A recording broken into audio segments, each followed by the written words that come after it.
올해로 일흔을 맞이한 유정희 씨. 그녀는 멍하니 책상 위에 놓인 서류 봉투를 가만히 바라보고 있었습니다. 그 안에는 어머니의 사망진단서와 병원비 청구서, 그리고 장례비 영수증이 들어 있었습니다. 장례를 치르고 나니 정리할 서류가 생각보다 많았지요. 7년 전 80살의 어머니가 중풍으로 쓰러진 이후로 정희는 간호조무사 일을 그만두고 온전히 어머니의 간병에 매달렸습니다. 저축했던 돈은 병원비와 생활비로 빠르게 사라졌고 마지막엔 장례 비용마저 카드로 처리해야 했습니다. 보험금이라도 빨리 받아야 병원비와 장례비를 메울 수 있는 상황이었습니다. 정희는 서둘러 보험사에 전화를 걸었습니다. 네, 보험금 지급 처리 도와드리겠습니다. 가입자 성함과 주민번호 부탁드릴게요.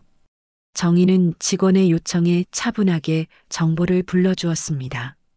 하지만 잠시 뒤 전화기 너머 직원의 목소리가 조금 난처하게 들렸습니다. 고객님, 죄송하지만 현재 보험금 수익자가 고객님이 아니라 유창호님으로 되어 있네요.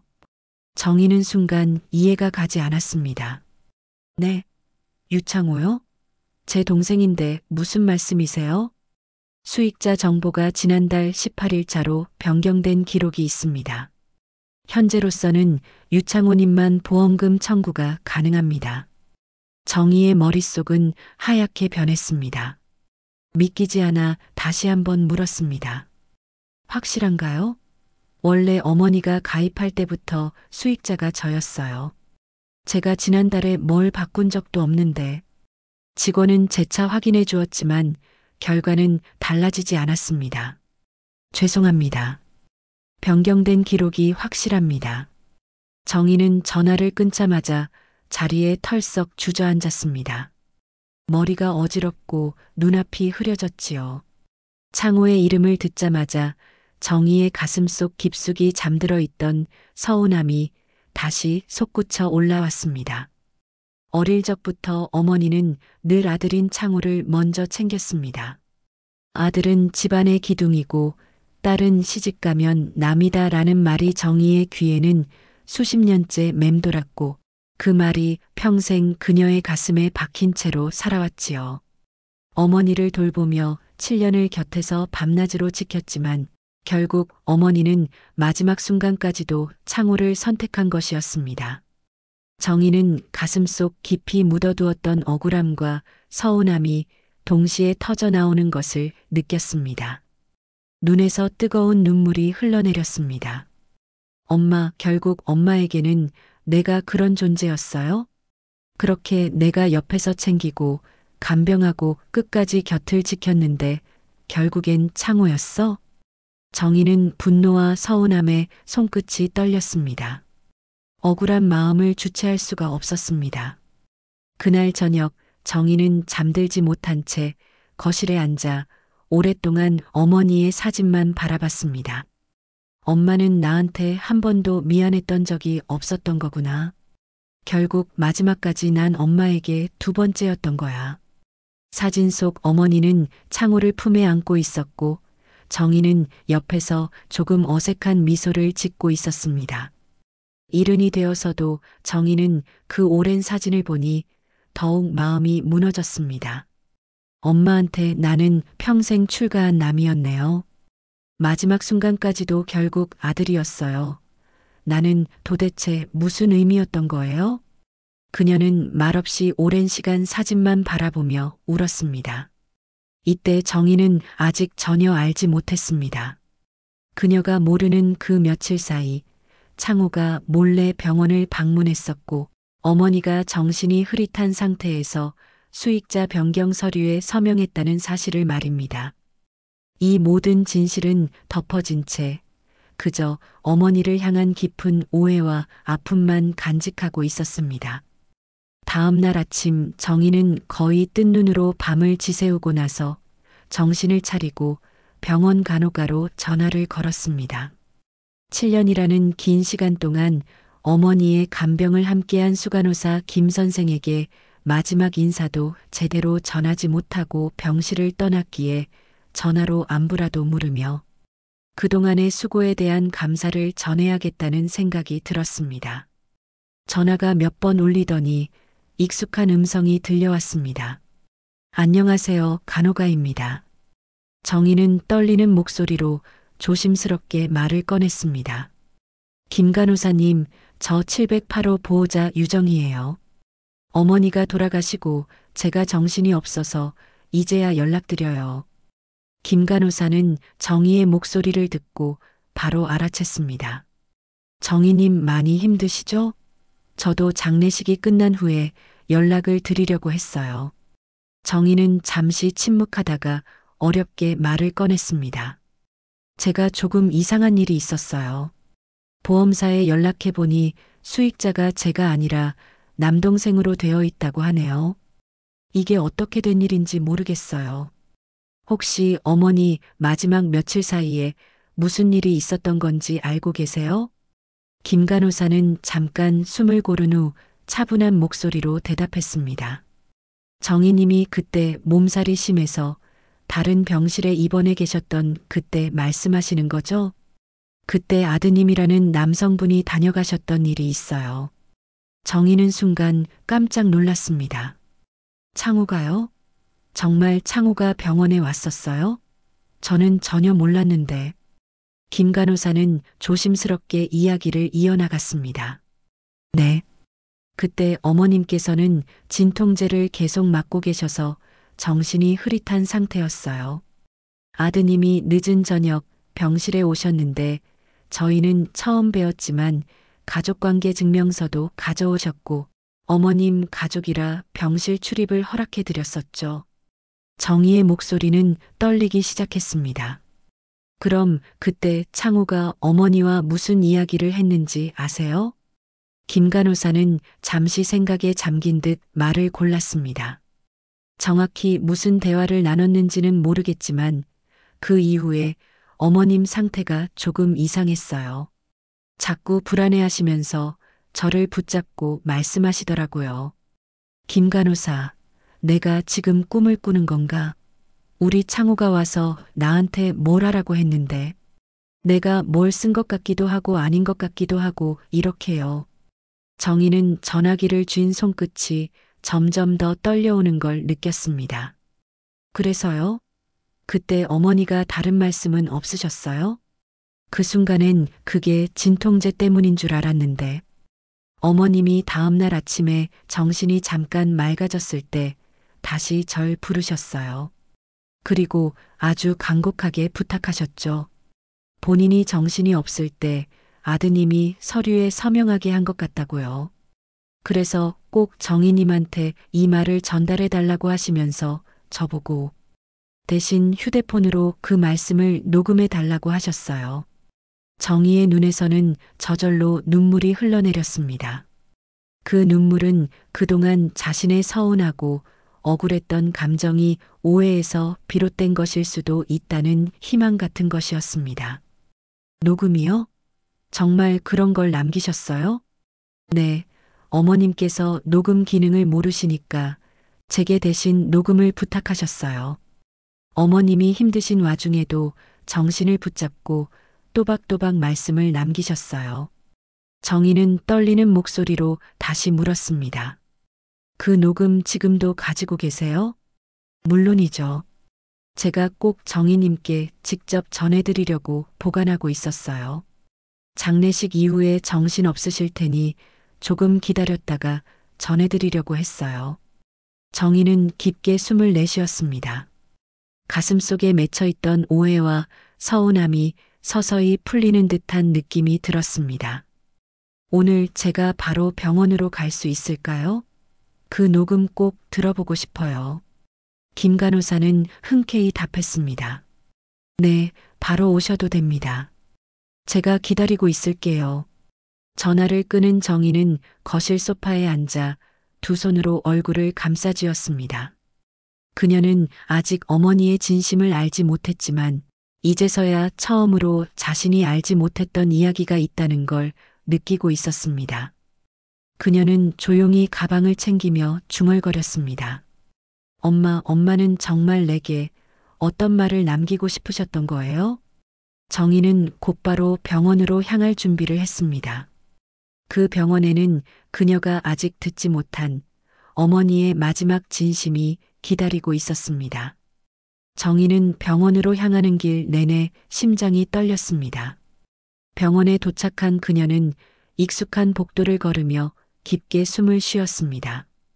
7년이라는 긴 세월 동안 오가던 복도였지만 오늘은 그 어느 때보다 무겁게 느껴졌습니다. 수간호사 김 선생은 정희를 보자마자 반갑게 맞아주었습니다. 정희님 많이 힘드셨죠? 이쪽 상담실로 들어오세요. 상담실에 들어선 김 간호사는 작은 서랍에서 어머니의 휴대폰을 꺼내 정희에게 건넸습니다. 병실을 정리할 때 휴대폰이 없는 것도 정희는 미처 생각 못하고 있었지요. 어머님이 쓰셨던 휴대폰인가 봐요. 제가 녹음 버튼을 눌러드렸고 어머님이 직접 말씀을 남기셨어요. 정희는 떨리는 손으로 휴대폰을 받았습니다. 잠시 머뭇거리다 천천히 재생 버튼을 눌렀습니다. 짧은 침묵 뒤 거칠고 약한 숨소리와 함께 어머니의 낮고 작은 목소리가 흘러나왔습니다. 정희야, 이건 네가 꼭 들어야 해. 내가 이 말을 남기지 않으면 안 될 것 같아서. 어머니의 목소리는 약했지만 분명했습니다.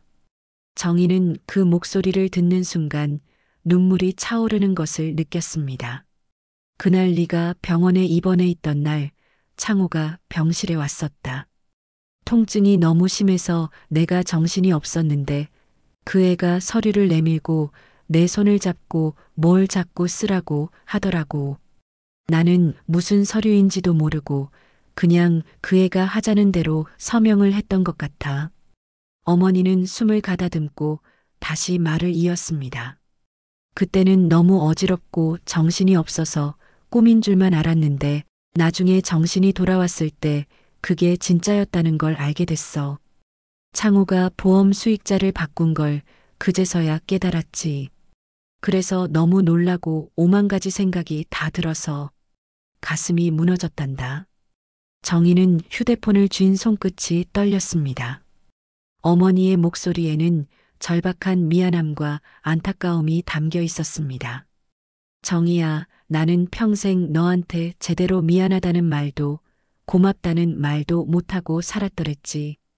너는 항상 엄마 곁에서 나를 돌보고 지켜줬는데 엄마는 그게 당연하다고 생각하고 딸 마음을 몰라줬어. 목소리는 조금 더 떨렸습니다. 그래서 더 미안하다. 그날 창호가 했던 행동이 그게 정말인지 꿈인지 모르겠지만 혹시나 내가 실수로 네 마음을 아프게 했다면 이 말을 꼭 남겨야겠다고 생각했어. 정희는 아무 말도 하지 못한 채 그저 조용히 눈물만 흘리고 있었습니다.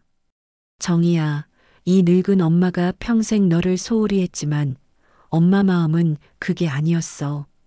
네가 내 옆에 있었던 그 오랜 세월, 네가 나를 얼마나 사랑하고 지켜줬는지 다 알고 있었어. 너 없이는 하루도 견디지 못했을 거야. 마지막으로 어머니는 작고 가느다란 목소리로 간신히 말을 마쳤습니다. 보험금은 네가 받아야 마땅하다. 엄마는 그걸 끝까지 너한테 주려고 했어.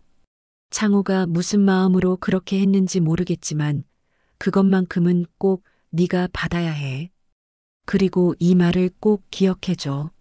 나는 너를 누구보다 사랑했고 네가 있었기에 마지막까지 행복했어. 고맙다 정희야, 참말로 고마워. 녹음은 짧은 잡음과 함께 끝났습니다. 정희는 휴대폰을 내려놓고 한참을 목 놓아 울었습니다. 그녀의 가슴 속에 있던 오랜 오해와 서운함이 녹음 하나로 서서히 풀려나가는 느낌이었습니다. 김 간호사는 조용히 정희의 손을 잡아주었습니다. 정희님, 어머님은 정말 마지막 순간까지 정신을 붙잡고 이 말을 꼭 남기고 싶어 하셨어요. 정희는 고개를 끄덕이며 흐르는 눈물을 닦았습니다. 제가 그동안 너무 몰랐어요. 엄마는 끝까지 저를 생각해 주셨는데 저 혼자 어머니를 오해했어요. 김 간호사는 부드럽게 미소 지으며 그녀의 손을 다시 한번 다독였습니다. 이제 어머님 마음을 아셨으니 너무 마음 아파하지 마세요. 어머님도 분명히 그걸 바라실 거예요. 정희는 눈물을 멈추고 천천히 고개를 들었습니다. 그녀는 마음속으로 어머니에게 조용히 말을 걸었습니다. 엄마, 엄마의 마음을 이제야 알았어요. 너무 늦어서 죄송해요. 정희는 그렇게 긴 세월 품고 있던 응어리를 비로소 놓을 수 있게 되었습니다. 정희는 녹음을 듣고 난 뒤 며칠간 마음을 추스르며 많은 생각을 했습니다. 이제 그녀가 해결해야 할 일은 단 하나, 동생 창호와 마주하는 것이었습니다. 며칠 후 정희는 어렵게 창호에게 전화를 걸었습니다. 창호는 마치 기다렸다는 듯 전화를 받았습니다. 누나, 전화 올 줄 알았어. 언제 올 거야? 정희는 차분하게 말했습니다. 지금 갈게. 집에서 기다려. 전화를 끊은 후 정희는 곧바로 창호가 사는 아파트로 향했습니다. 어머니를 간병하는 동안 단 한 번도 찾아오지 않았던 창호의 집은 병원에서 그리 멀지 않은 곳에 있었습니다. 창호의 집에 도착하자마자 현관문이 열렸습니다. 창호는 마치 아무 일도 없다는 듯 태연한 표정으로 정희를 맞았습니다. 정희는 억누르던 분노를 간신히 억제하며 집 안으로 들어섰습니다. 두 사람은 말없이 테이블 앞에 앉았습니다. 먼저 입을 연 건 정희였습니다. 창호야, 엄마 보험금 네가 수익자로 바꿨다며? 창호는 잠시 망설이다가 불편한 표정으로 대답했습니다. 엄마가 그냥 그렇게 하라고 했어. 정희는 그의 눈을 똑바로 바라보았습니다. 엄마가 정말로 너에게 그렇게 하라고 하신 거야? 진통제 맞고 정신 없으셨던 거 네가 몰랐을 리 없잖아. 창호는 눈을 피하며 작게 중얼거렸습니다. 어쨌든 엄마가 허락한 거야. 엄마가 날 챙기고 싶었던 거겠지. 정희는 떨리는 목소리로 다시 물었습니다. 정말로 그렇게 생각해? 엄마가 네 말 듣고 무슨 서류인지도 모르는 상태에서 그냥 사인을 하셨다는 걸 네가 더 잘 알잖아. 창호는 불편한 듯 한숨을 쉬며 시선을 돌렸습니다. 정희는 천천히 그러나 분명하게 말을 이어갔습니다. 나도 처음엔 엄마가 정말 아들인 너를 선택했다고 생각했어. 근데 엄마가 돌아가시기 전에 남긴 녹음을 들었어. 창호의 눈빛이 흔들렸습니다. 무슨 녹음? 정희는 휴대폰을 꺼내 창호 앞에 놓았습니다. 네가 병원에 왔다 간 다음 날 엄마가 정신이 맑아졌을 때 남긴 녹음이야. 엄마는 네가 수익자 변경을 시킨 걸 알고 너무 놀라셨고 나한테 정말 미안해 하셨어. 창호의 얼굴이 점점 창백해졌습니다. 녹음을 재생하지도 않았지만 그는 이미 모든 걸 알고 있다는 표정이었습니다. 정희는 힘들게 말을 이었습니다. 7년 동안 엄마 곁에는 네가 아니라 내가 있었어. 너는 한 번도 찾아오지 않았잖아. 그런데 어떻게 마지막에 엄마를 그렇게 이용할 수 있어? 창호는 고개를 숙이고 아무 말도 하지 않았습니다. 그의 얼굴엔 부끄러움과 죄책감이 뒤섞여 있었습니다. 정희는 숨을 고르고 다시 담담하게 말했습니다. 창호야, 보험금은 상관없어. 난 이미 그 돈이 중요한 게 아니야. 엄마가 마지막에 남긴 진심을 듣고서야 내가 얼마나 큰 오해를 하고 살았는지 깨달았어. 너는 그 돈을 받고도 정말로 마음 편히 살 수 있을 것 같아? 창호는 여전히 아무 말도 하지 못했습니다. 정희는 그의 얼굴을 바라보며 조용히 말을 마무리했습니다. 지금이라도 엄마한테 미안하다 말하고 제대로 된 선택을 하길 바래. 네가 엄마의 아들답게 행동할 수 있는 마지막 기회일지도 모르니까. 정희는 그 말을 남기고 자리에서 일어났습니다. 정희가 집을 나서려는 순간 창호가 어렵게 입을 열었습니다. 누나, 미안한데 나도 너무 힘들어서 그랬어. 정희는 조용히 뒤를 돌아보았습니다. 창호야, 누구나 힘들어. 하지만 가족이라는 이름으로 그 선을 넘으면 안 되는 거야. 정희는 문을 나서며 마지막으로 덧붙였습니다. 생각 잘하고 연락해. 기다릴게. 문이 닫히고 창호는 그 자리에 서서 한참을 움직이지 못했습니다. 그의 눈에는 눈물이 맺혀 있었습니다. 집으로 돌아오는 길 정희는 마음이 더없이 편안했습니다. 어머니가 남긴 마지막 진심 덕분에 그녀는 자신을 괴롭혔던 오랜 오해를 벗어던지고 비로소 가족의 의미를 다시 돌아보게 되었습니다. 그녀는 하늘을 바라보며 조용히 중얼거렸습니다. 엄마, 이제 더 이상 원망하지 않을게요. 엄마 덕분에 가족의 진짜 의미를 알게 됐으니까. 그러나 며칠이 지났는데도 창호에게서는 아무런 연락이 없었습니다. 정희는 어머니의 유언 같은 녹음을 다시 꺼내 듣고 있었습니다. 녹음기 너머 어머니의 목소리는 조용했지만 간절했습니다. 정희야, 보험금은 네가 받아야 마땅하다. 엄마는 그걸 끝까지 너한테 주려고 했어. 그 말은 계속해서 정희의 귓가에 남아 있었습니다. 정희는 고민 끝에 다시 창호에게 연락을 시도했습니다. 한참을 망설이다 전화를 걸었지만 전화는 받지 않았습니다. 며칠 뒤에 겨우 받은 문자 한 통은 너무나 무심했습니다. 누님, 나 바빠. 보험금은 내가 처리하고 있어. 내가 알아서 정리할게. 정희는 그 문자를 보며 조용히 한숨을 내쉬었습니다.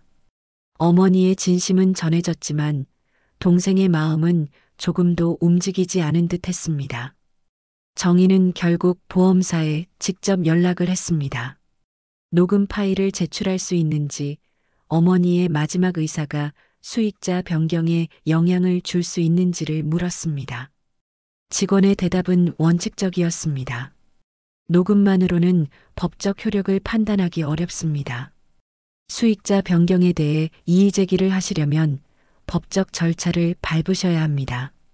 정희는 조용히 고개를 끄덕였습니다.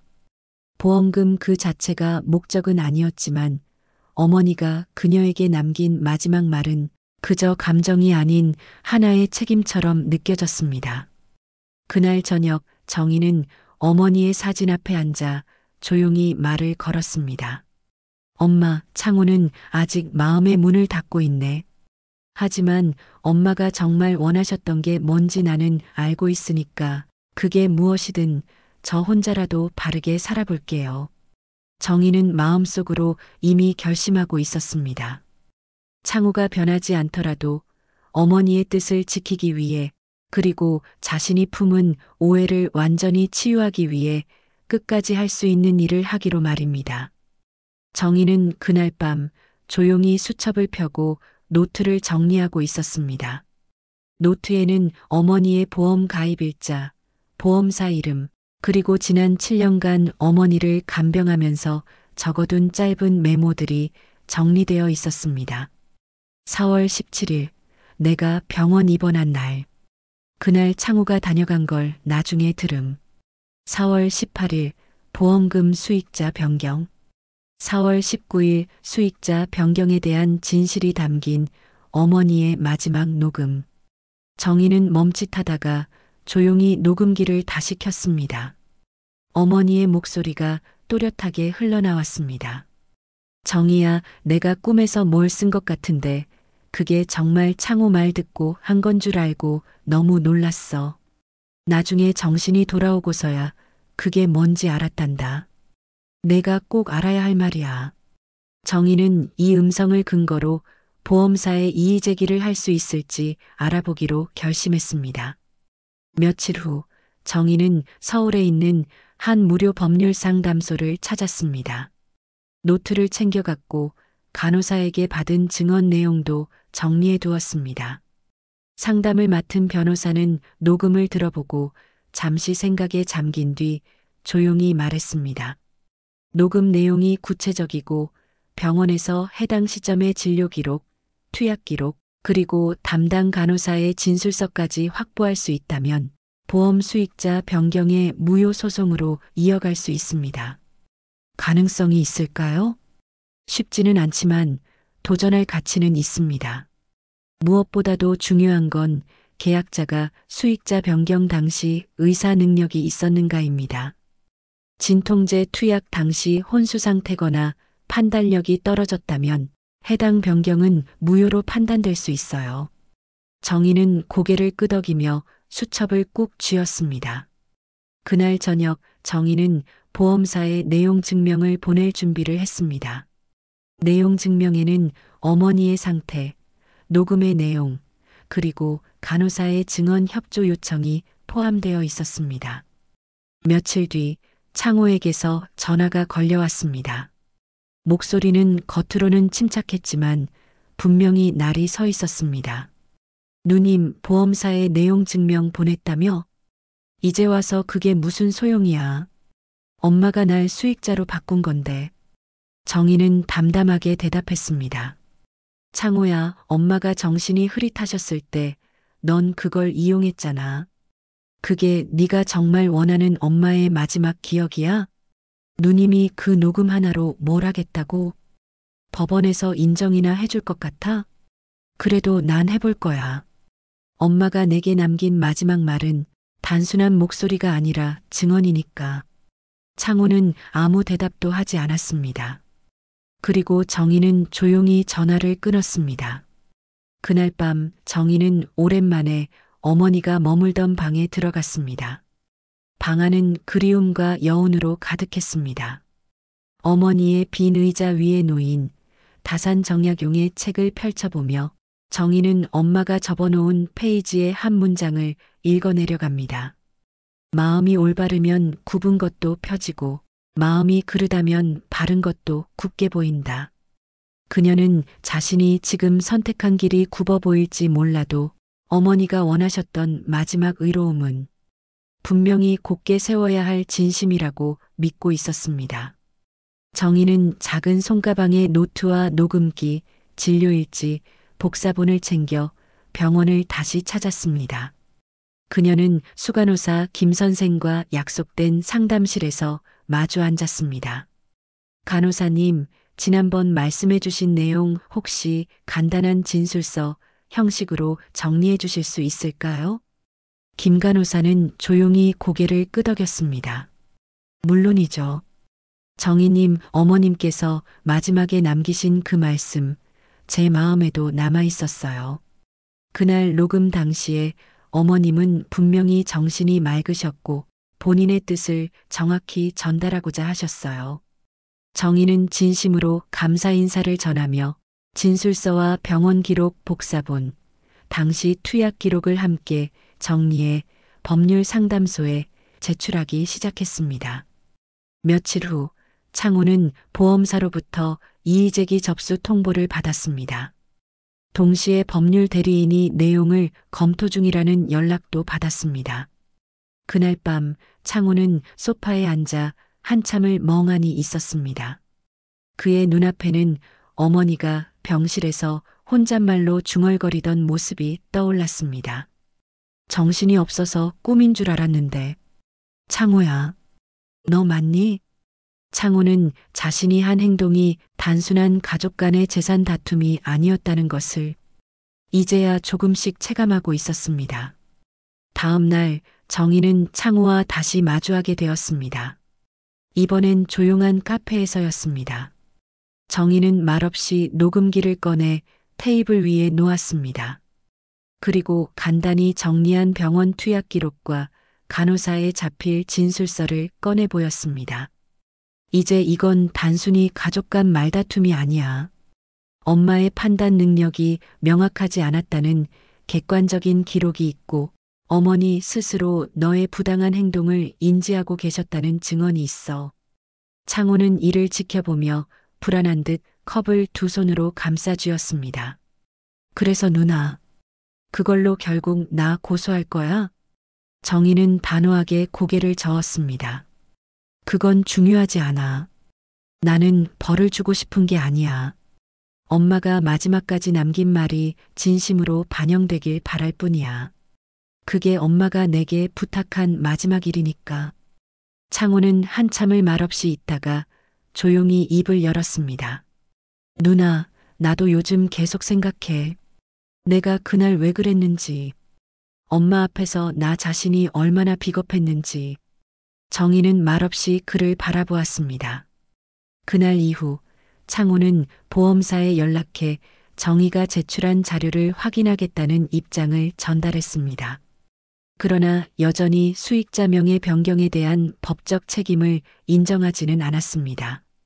정희는 그조차도 예상하고 있었습니다.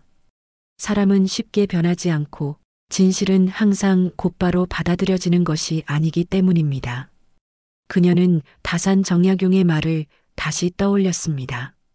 세상 일에는 사심 없이 따지고 사람 일에는 진심으로 설득하라.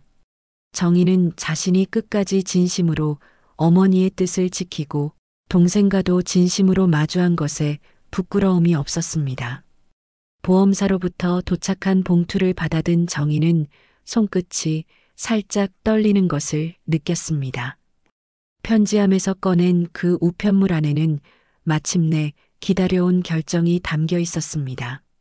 수익자 변경은 무효 처리되었고 보험금은 다시 유정해 그녀의 이름으로 돌아왔습니다. 그러나 그녀는 기쁨보다 묘한 침묵과 함께 봉투를 내려놓았습니다. 길고 긴 시간 동안 어머니의 마지막 진심을 지키기 위해 싸워온 여정. 그것은 돈이 아닌 어머니와 자신 사이에 얽혀있던 오해의 실타래를 풀어내는 시간이기도 했습니다.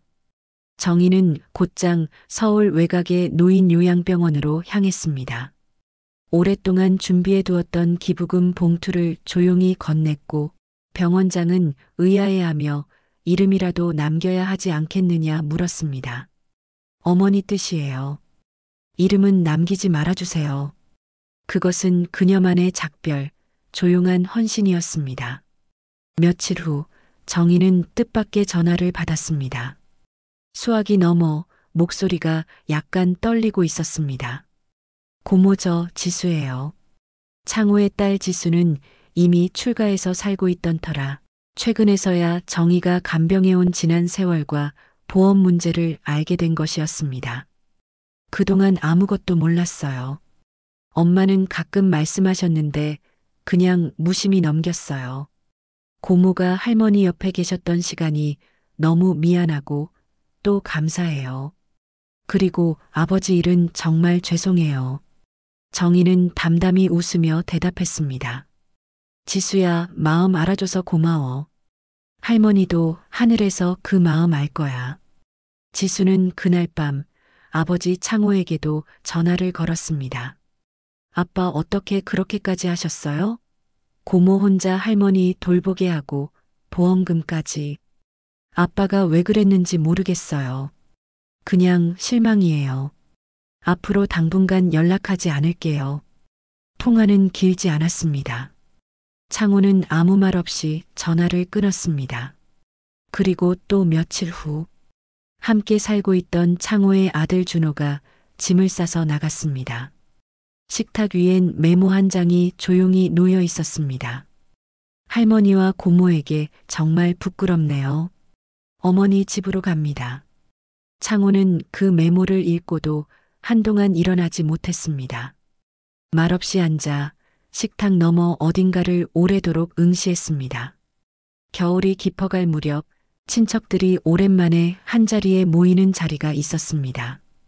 왜인지 창호도 조용히 나타났지만 그를 향해 먼저 말을 거는 사람은 없었습니다. 조카들은 그와의 자리를 피했고 사촌들은 눈을 마주치지 않았습니다. 창호는 혼자 앉아 밥을 먹었습니다.